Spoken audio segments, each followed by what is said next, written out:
ఓం నమో గురుభ్యః. పునః దుర్వాస ఋషి ఆయే. దుర్వాస మహర్షి తయారయ్యాడు. ఆవిడ కహనే లగే చెబుతున్నాడు, సర్వకోమయ అభి భస్మకర్తాను. అందరినీ ఇప్పుడే మిమ్మల్ని అందరినీ భస్మం చేసి పారేస్తానని కూర్చున్నాడు. దుర్వాసుడు, అగస్త్యుడు, దత్తాత్రేయుడు, ఇలాంటి వాళ్ళ విశ్వామిత్రుడు, వీళ్ళంతా ముక్కు మీద కోపం, పిలిస్తే పలుకుతుంది కోపం. రావడమే మిమ్మల్ని అందరినీ భస్మం చేసేస్తా అన్నట్టు అనేసరికి, जो तुम कहो मैं चैतन्य को भस्म करता हूं तो చైతన్య తుమారా ఆత్మా హై. ఎవరినయ్యా నువ్వు భస్మం చేసేది మహానుభావ?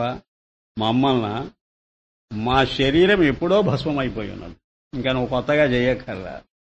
మహా అయితే ఏది జీవించున్నదో దాన్ని చెయ్యాలి నువ్వు. జీవించి ఉన్నది ఒక చైతన్యమే. అచేతనమైన దానికి జీవం లేదు. అచేతనం అంటే అది జడం, జడం అంటే శవమే. మరి జడమైన శరీరాన్ని నువ్వు భస్మం చేయడం ఏమిటి? నువ్వు భస్మం చేయగలిగితే చైతన్యాన్ని చేయి చూతాం. మరి పోనీ చైతన్యాన్నే చేస్తానంటావా? తుమ్ కహో మై చైతన్యకో భస్మ కర్తా హూ, చైతన్యాన్నే భస్మం చేస్తానని అంటావా ఏమిటి? తో చైతన్య తుమారా ఆత్మా హై. చైతన్యాన్ని ఎలా చేస్తావు నువ్వు భస్మం? నీకు అన్యమైన దాని మీదనైతే నువ్వేదైనా ఆపరేట్ చేయగలవు. నీ స్వరూపమైన దాన్ని నువ్వేం చేసుకోగలవు? నువ్వు భస్మము చేయలేవు, ఏమి చేయలేవు. ఉల్టా అప్నే ఆత్మకో కోయి భస్మ కర్ నహీ సక్తా. ఎవడి ఆత్మను వాడు ఏమీ చేయలేడు. చేయగలిగేది ఆత్మే. ఔర్ హోతా భీ నహీ, అది కుదరనే కుదరదు. తుమారే భస్మ కర్నే కే సంకల్పాది సర్వకి ఉపలబ్ధి హో రహీ. ఆ సంకల్పం ఏంటి? సర్వత్రా ఉన్నది. ఎక్కడెక్కడ చైతన్యం ఉంటే అక్కడెక్కడ సంకల్పం ఉదయిస్తుంటుంది. మంచి చెడ్డ అందులోనే ఉన్నది. ఇవి రెండింటికి సాక్షిగా ఉన్నటువంటిది ఆ చైతన్యం అయినప్పుడు మరి దాన్ని భస్మం చేసేదేమిటి? ఇది వృత్తి. వృత్తి అంటే ఒక విశేషం అండి. లోపల వృత్తి చిద్విశేషం, వెలపల సద్విశేషం. ఆ చిత్తు ఈ సత్తు సామాన్యం. సామాన్యం అంటే సర్వత్రా సమానంగా పరుచుకుని ఉన్న తత్వం. ప్రతి విశేషంలో సామాన్యం ఉంటుంది. దానికి వ్యాప్తి ఉన్నది. వ్యాప్తి అన్నప్పుడు వ్యాపించాలి. దేన్ని వ్యాపిస్తుంది సామాన్యం? తన్ను తానేనా? తన్ను తాను వ్యాపించడం దేనికి? తన పాటికి తాను ఉండనే ఉన్నదిగా. అది వ్యాపించాలంటే నీవు దానికి భిన్నంగా ఏదేది చూస్తున్నావో దాన్ని కూడా అదే ఆక్రమించుకుంటే అప్పుడు దానికి వ్యాప్తి అని పేరు. సామాన్యానికి భిన్నంగా ఏం చూస్తున్నావు నువ్వు? విశేషాలు చూస్తున్నావు. అప్పుడు సామాన్యం యొక్క డ్యూటీ ఏమిటి? ప్రతి విశేషాన్ని వ్యాపించాలి. ఒక్క సువర్ణం తీసుకో, బంగారం తీసుకో, అది సామాన్యం. అది దేన్ని వ్యాపించింది? బంగారం బంగారాన్ని వ్యాపించడం ఏమిటి? బంగారం నగలన్నింటినీ వ్యాపించాలి. ప్రతి నగను బంగారం ఆక్రమించుకున్నది. అప్పుడు దానికి వ్యాప్తి అని పేరు. ఈ వ్యాప్తి 3 విధాలని చెప్పి అది గుర్తుంచుకోండి. అంతర్వ్యాప్తి, బహిర్వ్యాప్తి, స్వరూప వ్యాప్తి. ఇప్పుడు నీ జ్ఞానంలో నుంచి ఒక సంకల్పం కలిగితే ఆ సంకల్పంలో ఉపలబ్ధి ఉందా లేదా? ఉపలబ్ధి అంటే చైతన్యం. అది ఎలాగో ఉండనే ఉన్నది. ఇంకా నీకు భస్మం ఏమిటి, పాడేమిటి? అంతా భస్మమైనా భస్మం కాకపోయినా అంతా స్వరూపమేగా. ఇస్సే కిస్కో భస్మకర్తా హై. దీన్ని బట్టి చూస్తే నీ ఊరికి పొరపాటు పడుతున్నావు ఏదో చేస్తానని. తుజ్కో లజ్జా నహీ ఆతి, నీకు సిగ్గులేదా? పహలే భస్మ కర్నే వాలే అహంకార్ దుఃఖదాయక్ శత్రుకో నాష్కార్. నీవు భస్మం చేయవలసింది మమ్మల్ని కాదు, నీ అహంకారాన్ని భస్మం చేసుకో. చమత్కారంగా చెబుతున్నాడు. ఎవడైనా ఏదైనా నాశనం చేస్తాను, ఉద్ధరిస్తాను అన్నాడనంటే వాడికి అన్యంగా ఏదైనా చూచినప్పుడే ఆ మాట అంటాడు. అంతా అనన్యంగా చూస్తూ ఉన్నప్పుడు దేన్ని నువ్వు బాగు చేస్తావు, దేన్ని చెడగొడతావు? ఏదీ లేదు. అసలు ఆ క్రియకు అసలు అర్థమే లేదు, క్రియకు అక్కడ అవకాశమే లేదు. కనుక ఆ చేస్తాననే సంకల్పాన్ని పోగొట్టుకో ముందు. అది నువ్వు భస్మం చేయవలసింది. ప్రతి వాడు తన సంకల్పం ఏదైతే ఉందో దాన్ని భస్మం చేసుకుంటే నిస్సంకల్పం అయిపోతుంది. అంటే ఇంకా ఏ వృత్తి లేకుండా పోతుంది. ఏ వృత్తి లేకపోతే ఏముంటుంది చెప్పండి? స్వరూపం అనే మాటకి అర్థం లేదు. It is a vague term. స్వరూపం స్వరూపం అనకూడదు. మీరు డెఫినెట్ గా చెప్పండి. ఏ ఆలోచన లేకపోతే ఏముంది అక్కడ? అట్లా చెప్పు. స్వరూపం అంటావేమిటి? ఆ జ్ఞానమే స్వరూపం. ఏ ఆలోచన లేకపోతే నువ్వు ఉన్నావా లేదా? ఒక్కటే మాట. నీవు ఉండి తర్వాత ఆలోచించావా? ఆలోచించిన తర్వాత నువ్వు వచ్చి కూర్చున్నావా? ఏది ముందు, ఏది వెనుక? జ్ఞానము ముందు. కనుకనే దానికి ఆత్మ అని పేరు, దానికి స్వరూపం అని పేరు, దానికి సాక్షి అని పేరు, దానికి ఇవేవి కావు, కూటస్థమని పేరు. కూటస్థం అంటే అన్నిటికంటే మొట్టమొదట స్థిరంగా ఏదైతే మనలో ఉన్నదో దానికి కూటస్థం. అది ఒక ఆత్మస్వరూపమే. పహలే భస్మ కర్నే వాలే అహంకార్ దుఃఖదాయక్ శత్రుకో నాశకర్. అలాంటి దానిని, వృత్తిని నువ్వు పోగొట్టుకోగలిగితే, కేవలం జ్ఞానం మాత్రమే శేషిస్తే, తదేకో అవశిష్ట అన్నట్టు అదే నీ స్వరూపం. ఇంకా దాన్ని భస్మం చేయవలసిన అవసరం లేదు. అసలు భస్మం చేయను లేవు. అసలు ఆ సంకల్పమే లేకుండా పోతుంది. అదే విషయం. దుర్నాం విచారేతో తూ శివరూపు హై. ఆలోచిస్తే అసలు నువ్వెవరో కాదు, శివస్వరూపుడివి. క్యోంకి జన్మ మరణ రూపీ దుర్వాస అనే మాటకు అర్థం చెబుతున్నాడు. జన్మ మరణ రూపమైనదే దుర్ అంటే చెడ్డది అని అసలు అర్థం. నాం దుఃఖ దేనే వాలా సంసార్ అట. అదట దుర్.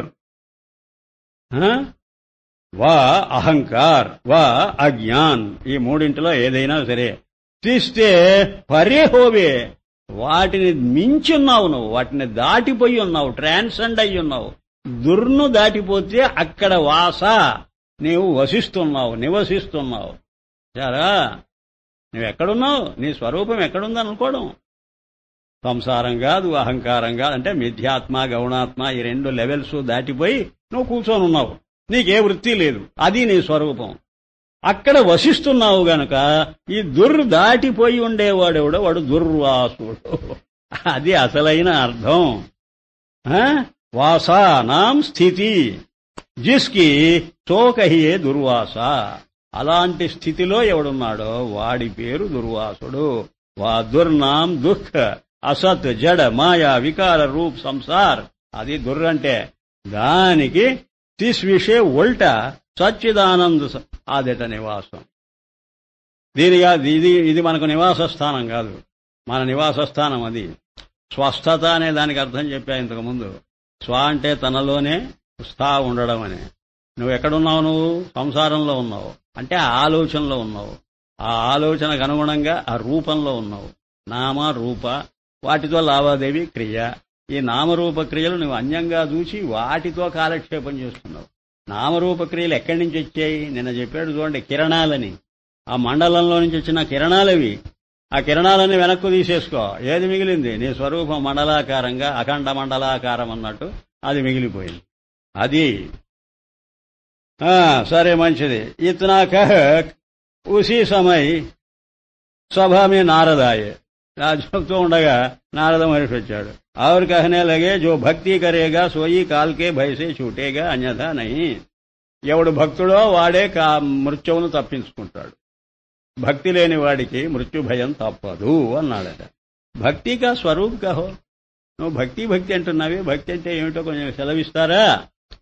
నారद कहा आप सहित सर्व को हरि रूप सम्यक जानना यही भक्ति का स्वरूप है. నీతో సహా మొత్తం ప్రపంచాన్ని ఏకైకమైన చిద్రూపంగా దర్శించటమే భక్తి అనే మాటకర్థం అన్నాడట. అంటే हे साधो मैं दशों दिशा फिरा हूं परंतु माया के कार्य रूप सर्व पंचभूत रूप ही सृष्टि दृष्टि आई है. ఎక్కడ చూచినా నాకు పంచభూతాలే కనిపిస్తున్నాయి, పాంచభౌతిక పదార్థాలే. कहीं भी इन पंचभूतों से पृथक सृष्टि दृष्टि नहीं आई. వీటికి వేరుగా నాకేది కనపడలేదే. యహీ పాంచ జ్ఞానేంద్రియ పంచకర్మేంద్రియ ఇవన్నీ దాంతో తయారైనవే శబ్దాదిక విషయాలు కూడా. మరి ఏమిటి? ఎక్కడ ఉందండి? సర్వత్ర వైకుంఠాదిక స్థానోమే భీ సమహీ దృష్టి ఆయే. ఏ లోకంలో చూసినా ఈ పెర్మిటేషన్స్, కాంబినేషన్స్, ఈ 5 ఎలిమెంట్స్ తప్ప ఏమి కనపడలేదే. మరి ఏమిటి? సచ్చిదానంద స్వరూప పరమాత్మకి మూర్తి దేఖనే మే నహీ ఆయి. నువ్వేదో చెబుతున్నావు, ఇదంతా పరమాత్మ స్వరూపమేనంటున్నావు. ఇదంతా అనేది కనిపిస్తున్నదే గాని నువ్వేది ఇదంతా పరమాత్మ అని అంటున్నావు. ఆ పరమాత్మ ఎక్కడ కనపడటం లేమో. నీవెక్కడ చూచావు? నువ్వు 3 లోకాలు తిరిగావు కదా. పరమాత్మ ఎక్కడ కనపడటం లేదేనంటే నహి ఆయి క్యోంకి పరమాత్మ వ్యాపక్ సర్వకే హృదయ మే హీ బాహర్ కహా దేఖనే ఆవే. అర్థమైందా? పరమాత్మ ఎక్కడున్నాడు? ప్రతి వాడి హృదయంలో ఉన్నాడు. అక్కడ హృదయం అనే మాటకు అర్థం ఏంటి? జ్ఞానానికి ఏది స్థానమో అది హృదయం. హృదయం అంటే బుద్ధి అని అర్థం, హార్ట్ కాదు. దీనికి దానికి లింక్ ఒకటి ఉన్నది. అందువల్ల హృదయము బుద్ధి రెండు ఏకం చేసి మాట్లాడుతుంటాయి ఉపనిషత్తుల దగ్గర నుంచి. హృదయాకాశం అని, హృదయంలోనే పరమాత్మ ఉన్నాడు. హృద్దేశే అర్జున తిష్టతి ఈశ్వర సర్వభూతానాం హృద్దేశే. మళ్లీ బుద్ధి గుహ. హృదయం ఉంటుంది, బుద్ధి అంటుంది. అంటే రెండింటినీ ఏకం చేసి మాట్లాడుతూ ఉంటుంది ఉపనిషత్తు ఎప్పుడు. అంటే అర్థం పరమాత్మ ఎక్కడ ఉన్నాడు, నేను ఎక్కడ చూసినా నాకు కనపడలేదే, నాకు కనపడుతున్నదంతా పాంచభౌతికమైన ప్రపంచమేనే, ఇంకా దానికి స్థానం ఏది అని అడిగావు కదా. ఆ ప్రశ్నలోనే ఒక పొరపాటు ఉన్నది. ఏమిటో చెప్పండి, ఏమిటో చెప్పు. ఎక్కడ చూసినా నాకు కనపడలేదు, పరమాత్మ ఎక్కడ ఉన్నాడని అడిగాడు.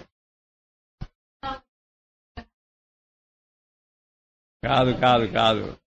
ఎక్కడ చూసినా అంటే అనాత్మగా చూస్తున్నావు నువ్వు ఆబ్జెక్టివ్ అయి చేసి చూస్తున్నావు పరమాత్మ, అందుకని కనపడటం లేదు. పరమాత్మ యొక్క స్వరూపం ఏమిటి? ఆబ్జెక్ట్ కాదు, సబ్జెక్టు.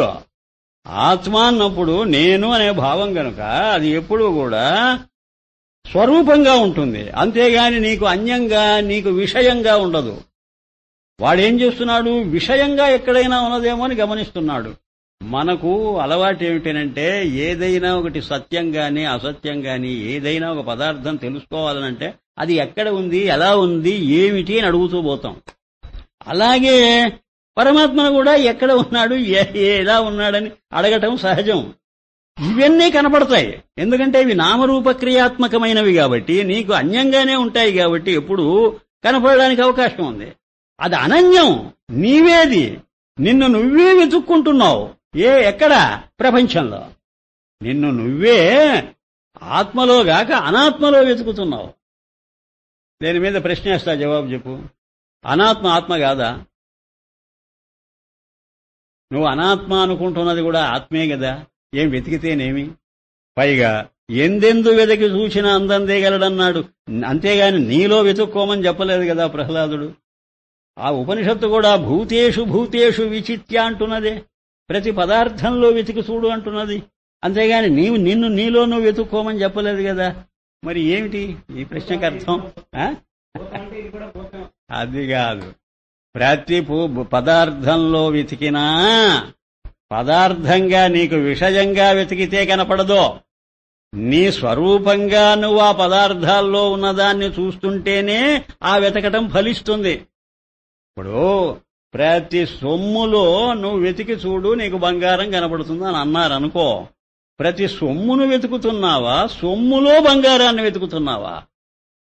సొమ్ములో వెతుకుతున్నావా, సొమ్మును వెతుకుతున్నావా? సొమ్మునే అయితే వెతకనక్కర్లే, కనపడుతుంది. నువ్వు వెతకటం అనే ప్రశ్న ఎప్పుడు వస్తుందంటే అది మరుగుపడితే. మరుగుపరిచింది ఏది? ఆ నామరూపాలు. దాన్ని పక్కకు తొలగించి లోపల ఉన్న తత్వాన్ని పట్టుకోమని వాడి ఉద్దేశం. ఎందెందు అంటే అర్థం అయిందా? భూతాన్ని వెతకనక్కర్లేదు, భూతాలు కనపడుతూనే ఉన్నాయి. ఇళ్ళు వాకుండా కనపడటంలా, అక్కడ వెతికేదేమున్నది అంటే విశేషాలు సామాన్యాన్ని కప్పేశాయి. అది రహస్యం.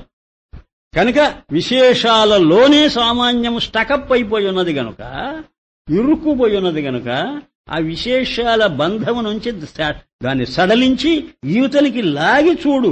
ముంజాది వైశీకా కమలపాకు మడిచి ఈయన లాగినట్టు అని అన్నాడు చూడండి, అప్పుడు కరెక్ట్. అయితే ఇవి ఆభాస అయిపోతాయి. అది బయటికి వచ్చిన మరుక్షణం ఇది ఆభాస. ఆభాస అంటే అర్థం మళ్ళీ తెలుసుకో. ఇదే మరో రూపంలో కనపడుతుంది. ఆ మరో రూపంగా కనపడడం కూడా ఏమిటంటే అక్కడ మోసం అనేక రూపాలుగా కనపడుతుంది. ఆ అనేకత్వం ఏకమే అనేకంగా కనపడుతూ ఉండడం వల్ల ఏమవుతున్నదంటే అనేకం కూడా ఏకమనే అర్థం చేసుకోగలిగితే మంచిదే. ఏకం అనేటువంటిది మరిచిపోయి అనేకమే చూసుకుంటూ ఇవన్నీ ఏమిటా అని నువ్వు దాని వెంటబడిపోతుంటే దిక్కు దోచదు. రెండు నష్టాలు. ఏకమనేది పట్టుకోలేదు నువ్వు, అనేకాన్ని పట్టుకున్నా అక్కడ పరిష్కారం లేదు, అక్కడ క్లూ దొరకదు నీకు, క్లూ దొరకదు. కనుక అనేకాన్ని చూడవద్దని కాదు, అనేకం ఏకం కంటే ఏదో అన్యమని కూడా కాదు మా అభిప్రాయం. ఏకమంటే ఏమిటో ముందు బాగా పట్టుకొని ఆ దృష్టితో ప్రతి విశేషాన్ని చూస్తూ పో, అవి నీకు మార్గం చూపుతాయి, దారి ఇస్తూ పోతాయి, అవి ట్రాన్స్పరెంట్ గా కనపడతాయి. ఇప్పుడు ఒక మంచి తిమింగిలం సముద్రంలో దూసుకొని పోతుంటుంది, ఆ నీరు దానికి దారి ఇస్తుంది, అడ్డురాదు, దానికి దారి కనపడుతూ ఉంటుంది. అలాగా ఈ చూపనే తిమింగిలం, ఆ బ్రహ్మాకార వృత్తి, ఆ వృత్తితో ప్రతి నామరూపాలలో నువ్వు దూసుకొని పోగలిగితే అవన్నీ ఏం చేస్తాయంటే వాటిలోనే ఉన్నటువంటి సత్తుచిత్తులను బయట పెడతాయి. ఆ సచ్చిదాకారమైన దృష్టి నీకు ఏర్పడేసరికి అవేమవుతాయనంటే అవేమీ కావు, ఆ సచ్చిత్తులే ఆ రూపంలో కనపడుతున్నాయనే అవగాహన వస్తుంది నీకు. ఇదే చాలా తమాషగా ఉంటుంది, చాలా డిమాన్స్ట్రేట్ చేస్తూ మాట్లాడాలి. ఎదటివాడు కూడా అది పట్టుకోవాలి. వీడు ఏది ఉద్దేశించి మాట్లాడుతున్నాడో అదే వాడి మనస్సుకు రావాలి. వీడు ఒకటి ఉద్దేశించి మాట్లాడితే వాడు ఇంకొకటి అర్థం చేసుకున్నాడా, అదిగో అరుంధతి అని వీడు చేయబెట్టి చూపుతూ ఉంటే ఓహో అదే అరుంధతి అని ఏ చంద్రరేఖనో చూచి అరుంధతి అనుకుంటే కుదరదు. వీడు పాయింట్ అంటాడు, పాయింట్ అవుట్, ఇది పాయింటర్ అని పేరు ఈ చూపుడు వ్రేలు. ఇది దేన్ని పాయింట్ చేస్తున్నదో దాని మీదనే ఆ వినేవాడి దృష్టి కూడా పడాలి. ఆ పక్కనుండే నక్షత్రం మీద పడ్డాది అరుంధతి కాదు, అంత సూక్ష్మంగా ఉంది అరుంధతి. పెళ్ళిళ్లలో చూపుతుంటారుగా, అదిగో అరుంధతిని, పట్టపగల అరుంధతి ఎక్కడ కనపడితే వస్తుంది వీడికి. కాకపోయినా పగలు చేసే పెళ్ళిళ్లలో అదిగో అరుంధతి అని ఎవరిగా లాంఛన మొక్కుబడి చేసి తీర్చుకున్నట్టే, అంతే, అంతకు పైన. అయ్యా కనుక స్వరూప పరమాత్మకి మూర్తి దేఖ్నేమీ నహి ఆయి. నీవు చూడబోతే పరమాత్మ కనపడు, ప్రపంచంగా కనపడతాడు. ఆయనే ప్రపంచంగా కనపడతాడు. పరమాత్మ వ్యాపక్ సర్వకే హృదయమే, బాహర్ కహా దేఖ్నేమే ఆయి. అంటే హృదయమే అంటే ఆత్మస్వరూపంగా ఉన్నవాడు అనాత్మగా నువ్వు భావిస్తే ఎలా కనపడతాడు? కనపడు. ఆత్మ అంటే ఏమిటో తెలుసుకుని అప్పుడు అనాత్మను చూడు, ఆ అనాత్మ ఆత్మగా కనపడుతుంది. ఆత్మ అనాత్మగా ట్రాన్స్ఫార్మ్ అయి కనపడకూడదు, అనాత్మ ఆత్మగా కనపడాలి నీకు. అది అసలు రహస్యం. ఇతనేమే సనకాది, యద్యపి సనకాది మహర్షులు వచ్చారట, వచ్చే యద్యపి అస్థి భాతి ప్రియరూపాత్మ హి అంతర్బాహర్ భేదరహిత సర్వదా సర్వకో ప్రత్యక్ష దర్శనం. అయ్యా మనం చూచేదంతా ఇప్పుడు వస్తున్నది చూడండి, ఇప్పుడు బాగా క్లారిఫికేషన్ వస్తుంది. అస్థి భాతి ప్రియ రూపమైన ఆత్మే లోపల వెలపల ఏ తేడా లేకుండా సర్వదా ప్రతి క్షణము సర్వకో ప్రతి ఒక్కడికి ప్రత్యక్ష దర్శనం హోతాయి, ప్రత్యక్షంగా కనపడుతూ ఉన్నప్పటికీ చూసారా ప్రతి ఒక్కడికినట, వాడు పండితుడు పామరుడనే తేడా లేదట.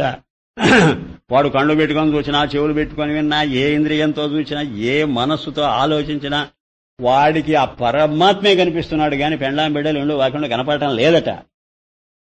టేకన్ ఫర్ గ్రాంటెడ్ ముందుగానే. తథాపి అలా కనపడుతున్నప్పటికీ, ఎందుకంటే ఉన్నది పరమాత్మే కదా. అక్కడ రహస్యం ఏంటంటే లోపలేమిటి వెలపలేమిటి ఏదైనా సరే ఉన్నదంతా పరమాత్మే అన్నప్పుడు నీకు కనపడవలసింది పరమాత్మగాకి ఎవరు కనపడతారు? ఉన్నదంతా ఆకాశమే అన్నాడు అనుకోండి ఎవడైనా, అది నిజం కూడా అదే కదా. ఇప్పుడు మొత్తం ప్రపంచంలో అంతా ఉన్నది ఆకాశమే అన్నాడు అనుకోండి, నీకు కనపడవలసింది ఏమిటి? ఆకాశమే కనపడాలా. కానీ నువ్వేం చేస్తున్నావు? ఇండ్లు వాకిండ్లు చూస్తున్నావు లేదా? అంతా ఆకాశమే కూడా నువ్వు ఇల్లు వాకిలను ఎందుకు చూస్తున్నావు మరి? అలా ఉన్నది ఇప్పుడు వ్యవహారం. కనుకనే భగవద్గీత ప్రత్యక్షావగమం ధర్మ్యం సుసుఖం కర్తుమవి, అద్భుతం అండి, థ్రిల్లింగ్ స్టేట్మెంట్ అది. ప్రత్యక్షంగా నువ్వు చూస్తున్నావు ఒక పక్క పరమాత్మను, మళ్ళీ అడుగుతావేమిటి నన్ను అని దబాయించాడే కృష్ణుడు. అది కేవలం ముఖప్రీతిగా మాట్లాడా కృష్ణుడు? అర్జునుడు మెచ్చుకోవాలని భగవద్వాణి అది. అబద్ధాలు చెబితే అది భగవద్గీత ఎలా అవుతుంది? ఏ మాట అయినా సరే అది నిజాయితీగా చెప్తేనే అది గీత.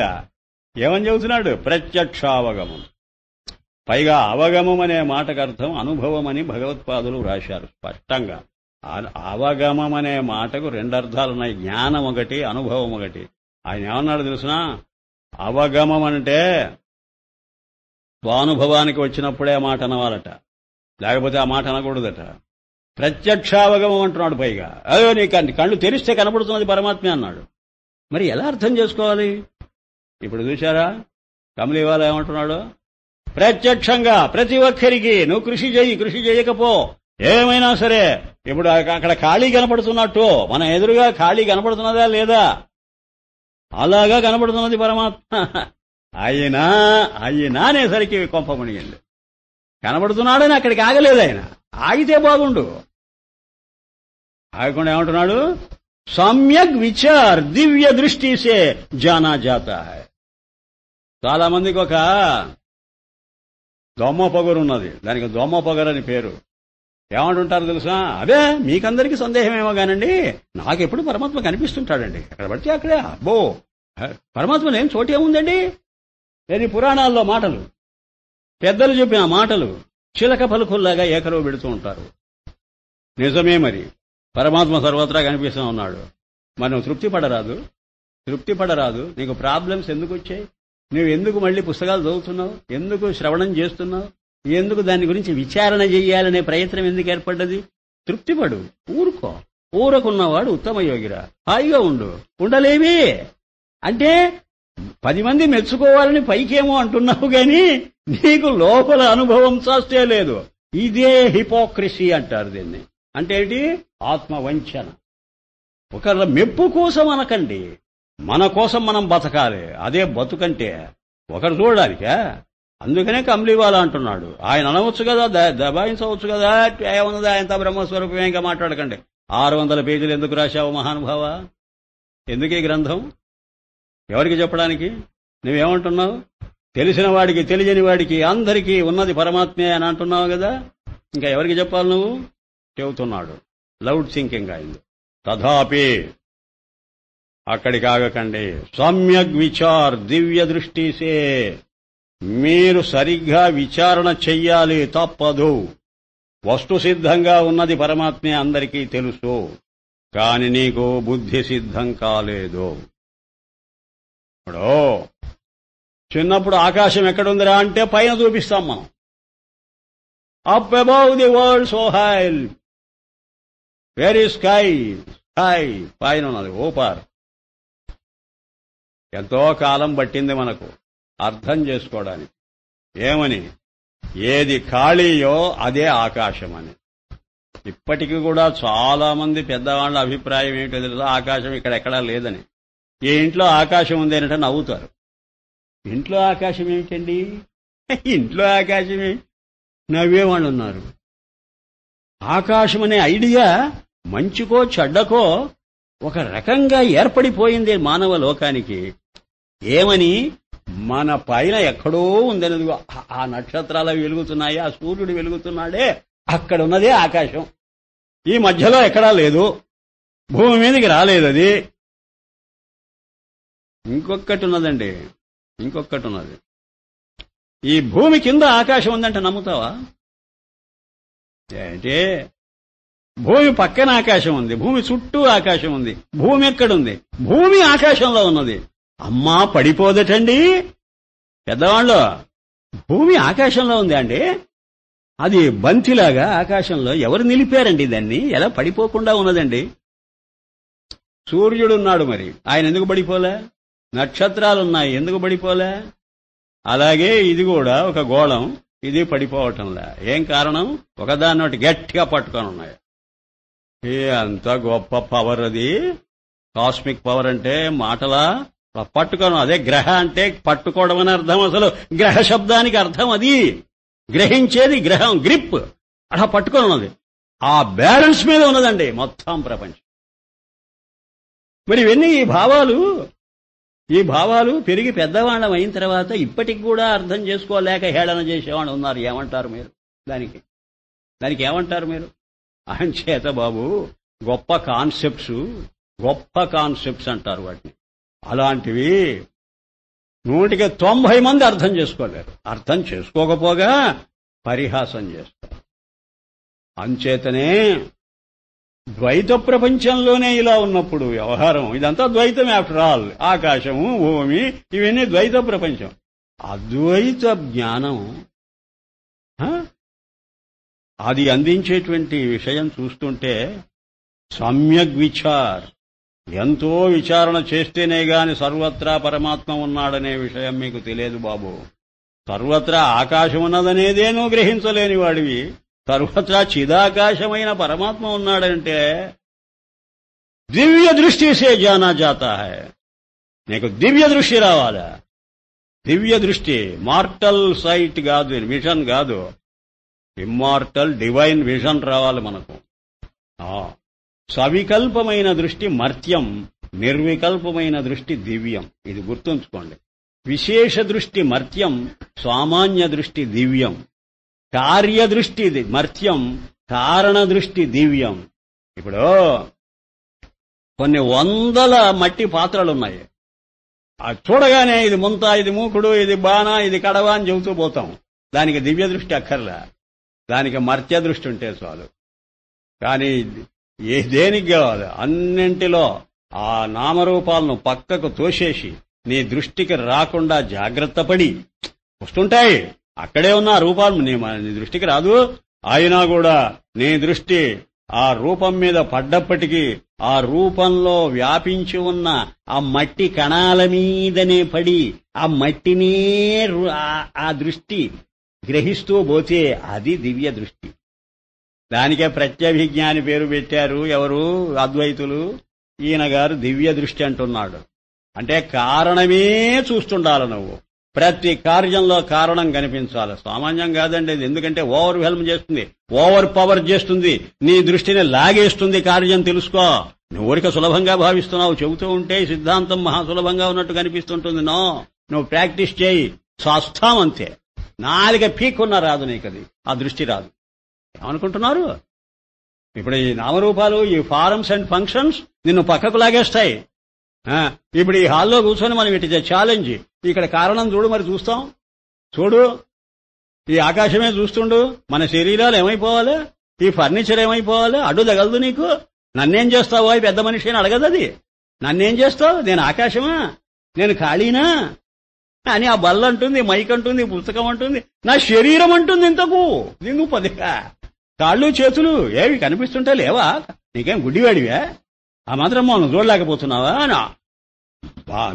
నన్ను లాగేస్తాయి. ఉంటే ఉన్నావులే, ధైర్యం ఉండాలి నీకు. నువ్వు ఉంటే ఉన్నావు. దాన్ని ఏదో చెయ్యాలని మాత్రం ప్రయత్నించకండి. నువ్వు చెయ్యాలని ప్రయత్నించడం యోగం. కళ్ళు మూసుకొని ఇంకే చూడకుండా కేవలం అదే చూస్తూ తప్పించుకోబోతున్నావు. ఈయన ఎస్కేపిస్ట్. ఈ ఎస్కేపిజం కాదు ఫిలాసఫీ. ఫేస్ చెయ్యి. అది యోగం, జ్ఞానం కాదు. జ్ఞానం ఏంటో తెలుసా? దాని స్థితి చూడు. నువ్వు 4 పీక్కో, ఓ మైకో, నువ్వు స్థితి అంతే. శరీరమా నువ్వేమైనా అని కానీ, నువ్వు కాలు చెయ్యి ఏమైనా ఉండని, నువ్వు స్థితి. పుస్తకం, నువ్వు స్థితి. ఏంటండి అది? స్థితిలో ఉన్నది. అది ఇది స్థితిలో ఉన్నది, ఇది స్థితిలో ఉన్నది. స్థితి వ్యాపిస్తున్నది. ఈ మైకు నా శరీరాన్ని వ్యాపించలేదు, వెనక్కు తగ్గింది, భయపడుతుంది. నువ్వు శరీరమా? అబే మీ శరీరం నేను కాదండి. నువ్వు మైకువా? పుస్తకమా నువ్వు? అబే నేను పుస్తకం కూడా కాదండి. పుస్తకం? నువ్వు మైకువా? నేను కాదండి. అయితే మిమ్మల్ని తాడు తెంచుతా. నీలో స్థితి ఉన్నది, నీలో స్థితి ఉన్నది, నీలో స్థితి ఉన్నది. నోర్మయ్యి అంత స్థితి. అదే సత్. mere presence. By sthiti I mean presence. Presence of the book, presence of the mic, presence of the leg, presence of the hand. Hand is present కాదు. Presence is hand. Presence assumes the shape of a hand, assumes the shape of a leg. దాని assumption ఇది. చాలా ఉంది. దీని గురించి వివరిస్తూ పోతే మనకు బ్యాఫుల్ అయిపోతాం. Ordinary scientist cannot understand this doctrine. వాడు జాగ్రత్త పడాలి. దివ్య దృష్టి అంటున్నాడంటే సామాన్యమైన విషయం అనుకుంటున్నారా మీరు? సమ్యక్ విచార్, చక్కగా ప్రోబ్ చేసి తెలుసుకోండి. దివ్య దృష్టి సే జానా జాతా హై. ఆ దివ్య దృష్టి వల్లనే మీరు అసలైన తత్వాన్ని పట్టుకోగలరు. సమ్యక్ విచార రూపీ దివ్య దృష్టి సే రహిత పురుషోకో పూర్వోక్త స్వరూప్ జానా నహి జాతా. ఇప్పుడు మేము చెప్పినటువంటి ఈ గొప్ప భావం ఆ సమ్యక్ విచార రూపమైన దివ్య దృష్టి ఎవరికి లేదో వాడు చూస్తే పట్టుకోలేడు. అంటే ఏం మాట్లాడుతున్నాడే? కింటూ అయితే ఏం పట్టుకుంటాడు? మిథ్యా నామ రూప మాయా తథా మాయాకే కార్య సత్ జడ దుఃఖ రూప ప్రపంచ కా హీ తిన్కో ప్రత్యక్ష దర్శన్ హోతా హై. నేనేం కాదల్లా, వాడి దృష్టికి కనిపించేది మాయాకార్యమైన నామరూప ప్రపంచమే కనపడుతుంది. ఎక్స్ట్రోవర్ట్ వాడు బహిర్ముఖంగా చూస్తున్నాడు. ఆ బహిర్ముఖ దృష్టికి అదే కనపడుతుంది. బహిర్ముఖ సుదుర్లభ ఇది కనపడదు. ఇది అంతర్ముఖ సమారాధ్య. నామాలు చూడు ఎంత కంట్రిబ్యూట్ చేస్తున్నాయో. ఆయన ఇంటర్ప్రిట్ చేస్తూ ఉంటే చూడండి ఎంత అద్భుతంగా ఉందో. ఆత్మాధిష్టాన్ జ్ఞాని అజ్ఞాని సర్వకా ప్రత్యక్ష హి హై. ఒక మాట అయితే ఇంతకుముందు ఆ మాట అన్నారు ఏమిటండి? అందరికీ కనిపిస్తున్నదే అని అన్నారే. ఎస్, దానిపాటికి మాత్రం అందరికీ కనిపిస్తున్నది. మరి ఏమిటండి తేడా? చూచేవాడు ఆ కనిపించేదాన్ని ఇంకొకటి అనుకుంటున్నాడు. ఏం చేయమంటారు? అది ఒకటి కనిపిస్తూ ఉంటే అది కాదనుకుంటే నన్నేం చేయమంటావు? అక్కడ చంద్రరేఖ ఒక్కటే, కళ్ళు చీకిలించుకొని చూస్తున్నావు నువ్వు. ఇది 2, 3, 4గా కనిపిస్తాయి. ఇది అనుభవం కాదు అంటే అనుభవమే. మెల్లకంటివాడు చూస్తాడు, అక్కడ రేఖ ఒకటే, మరి అది వస్తుసిద్ధంగా ఏకమే. నీకు బుద్ధి సిద్ధంగా 26 కనపడుతుంటే ఐ కెనాట్ హెల్ప్. ఆత్మ అధిష్టాన్, అది అధిష్టానం, అది బేస్, అది ఆధారం, సర్వత్రా ఉన్న ఆధారం అది. కానీ జ్ఞాని అజ్ఞాని సర్వకో ప్రత్యక్ష. నీకు జ్ఞానం ఉండని లేకపోని, అంటే అధిష్టాన జ్ఞానం ఉండని లేకపోని అది మాత్రం ప్రత్యక్షమే. జాన్నే నజాన్నే కా భేద హై. ఆ అధిష్టానాన్ని గుర్తించటంలో గుర్తించకపోవటంలో తేడా ఉంది, అధిష్టానంలో లేదు. చాలా సూక్ష్మమైన విషయమండో. డచ్చాలు కొట్టకూడదంటే ఎవడు కూడాను. నాకు తెలియదని తెలుసుకోవడానికి ప్రయత్నించాలి గాని అబ్బా ఏముందండి ఇదంతా పరమాత్మ, అదంతా నాన్సెన్స్. सारांश ये कि अधिष्ठान तथा कल्पित का विचार करने से प्रथम अपरोक्ष अधिष्ठान के प्रतीति पूर्वक ही मिथ्या कल्पित नाम रूप की पश्चात प्रतीति होती है. अब्बा గొప్ప ఫ్యాక్ట్ చెబుతున్నాడు. ఇప్పుడు వినండి. ఇప్పుడు వేదాంత పంచదశలో వచ్చింది, అంతేగాక త్రిపుర రహస్యంలో వచ్చింది, మళ్లీ కమ్లీవాలా నోట వస్తున్నది. ఏమిటంటే అది, ఇప్పుడు నువ్వు ఒక అద్దం చూస్తుంటావు. అద్దం తొంగి చూడగానే నీకు కనిపిస్తున్నది ఏది కనిపిస్తున్నది అంటావు? ఆ అద్దంలో నీ ముఖం కనిపిస్తున్నది. మొదట ఏది కనిపిస్తున్నది, తర్వాత ఏది కనిపిస్తున్నదని ఎప్పుడైనా ఆలోచన వచ్చిందా నీకు వచ్చిందా? రాదు. నువ్వేమంటావు తెలుసా? అద్దంలో ఏం చూస్తున్నావంటే ఐఎమ్ సీయింగ్ మై రిఫ్లెక్షన్ అంటావు. What about the surface of the mirror అని అడుగుతా. ఆ అద్దము ఉపరితలం కనిపిస్తున్నదా అని అడుగుతా. అఫ్ కోర్స్ అట. ఆ ఉపరితలం లేకపోతే మరి ప్రతిబింబం కనపడదు కదండి. కాబట్టి అది కనిపిస్తున్నది. ఎప్పుడు కనిపిస్తున్నది? ఇది కనిపించిన తర్వాత అది కనిపిస్తున్నదా? అది కనిపించిన తర్వాత ఇది కనిపిస్తున్నది అడిగితే నువ్వు బ్యాఫుల్ అయిపోతావు. నోట మాట రాదు నీకు. అంటావు. ఒరే పనికి మాలినవాడా, ముందు నీకు కనిపిస్తున్నది ఆ ఉపరితలం. అది ఆధారం ఈ ప్రతిబింబానికి. ఆధారం లేకుండా ఆధేయం నీకు ఎలా కనపడది చెప్పు. ఇప్పుడు ఇది పంచదశలో ఆయన క్వశ్చన్ చేశాడు. అదే త్రిపుర రహస్యం మళ్లీ వివరించి చెప్పింది. ఇప్పుడు ఈయన గారు చూస్తున్నారు, వినండి. అధిష్టాన్ తథా కల్పితగా విచార్ కర్నేసే, అధిష్టానం ఒక పక్క, దాని మీద కల్పితమైన ప్రతిబింబం ఒక పక్క, నామరూపాలన్నమాట. ఈ రెండింటినీ మనం విచారణ చేసి చూస్తే ప్రథం అంటే మొట్టమొదట నీకు కనిపిస్తున్నది ఏదంటే, నువ్వు చూసినా చూడకపోయినా అది రెడీగా అవైలబుల్ గా ఉన్నది ఏదంటే అపరోక్ష అధిష్టాన్కే ప్రతీతి. అధిష్టానమే నీకు ప్రత్యక్షంగా కనిపిస్తున్నదక్కడ. పూర్వకి అది ముందు కనిపిస్తేనే మిథ్యా కల్పిత నామ రూపుకి పశ్చాత్ ప్రతీతి హోతీ హై. ఆ తరువాత కనపడుతుందది. కానీ ఒక 100 మర్యాకుల్లో నుంచి ఒక దబ్బణం గుచ్చినప్పుడు మొదటి మర్యాకు తెగి, తర్వాత రెండవది తెగి, తర్వాత మూడవది తెగుతూ పోతున్నదే గాని మొదటిది రెండవది మూడవది తెగకుండా 10వది 20వది తెగదు. అర్థమవుతుందా? కామన్ సెన్స్ ఇది. అలాగే మొదట అద్దము కనపడకుండా తర్వాత నీకు ప్రతిబింబం కనపడేది కాదు. నిన్ను అడిగితే నువ్వు టక్కునే ఉంటావంటే ప్రతిబింబం కనిపిస్తున్నది అద్దాన్ని మరిచిపోయి. అద్భుతమైనటువంటి అనుభవం ఇది. ఏమనుకుంటున్నారో? కారణం ఏమిటంటే ఈ ప్రతిబింబము ఒక దురుసుగా గడుసుగా అద్దము ఉపరితలాన్ని కప్పేసి అది ఉన్నా కూడా దాన్ని కనపడకుండా చేసి తానొచ్చి కూర్చొని దాన్ని నెత్తినబడి నన్ను చూడండి దాన్నేం చూస్తారు అని దాన్ని వెనక్కు దోసేసింది. తోసేసినా అది వెనక్కు పోదు. అదే గనక లేకుండా పోతే ఈ పనికి మాలింది అసలు కనిపించదు. అర్థమవుతున్నదా? బ్రహ్మాండమైనటువంటి ఒకానొక క్యాన్వాస్, ఆ క్యాన్వాస్ మీద రకరకాల రంగులతో బొమ్మలు గిమ్మలు అన్ని చెట్లు చామలు ఇండ్లు వాకిండ్లు అన్ని ఒక చిత్రలేఖకుడు, ఒక పెయింటర్, ఆయిల్ పెయింటింగ్ బ్రహ్మాండంగా చేసి కూర్చున్నాడు. మాయా కల్పిత దేశకాల కలన వైచిత్ర్య చిత్రీకృతం. చిత్రాలు తయారయ్యాయి.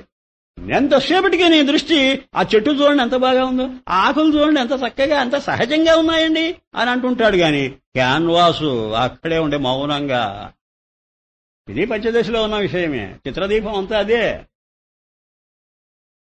కానీ దీనికి దివ్య దృష్టి కావాలి.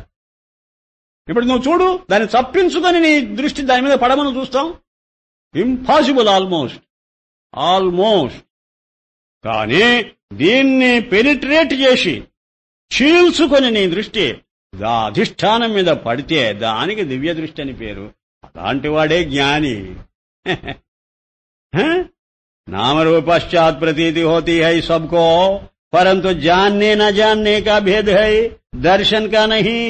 చూడమేమో చూస్తూనే ఉన్నాట, నీ చూపేమో ఆ అద్దం మీద పడుతూనే ఉన్నది. చూపుదేం తప్పు లేదట, అద్దం మీద పడుతున్నది, అద్దంలో ప్రతిబింబం మీద పడుతున్నది మౌనంగా. కానీ అది వ్యాఖ్యానం చేయడంలో, దాన్ని విమర్శించుకోవటంలో నాకు బొమ్మ కనపడుతున్నది అంటాడే గాని ఆ అద్దం కనపడుతున్నది అన్నాడు. ఒకదాన్ని వదిలేసి ఒకదాన్ని పట్టుకుంటున్నాడు. అది విమర్శ, అది వికల్పం. అంటే నీ మనసు చేసేటువంటి మోసం అది. నీవు నిర్వికల్పంగా చూడగలిగితే అద్దమే కనపడుతుంది. అంత ఛాలెంజ్ తెలుసా ఇది? నీవు ఎంత సులభమని చెబుతున్నారో వాళ్ళు బ్రహ్మానుభవం అంత కష్టసాధ్యం. ఆడి ఓడి సూచన మాకు తెలుస్తుంది. అది లేకపోతే 50 ఏళ్లు పడుతుందా నాకు? అంత సులభమైతే. ఇప్పుడు కొంతమంది చెప్పేది చూస్తే నేను అసూయపడవలసినట్టుగా చెబుతున్నారు వాళ్ళు.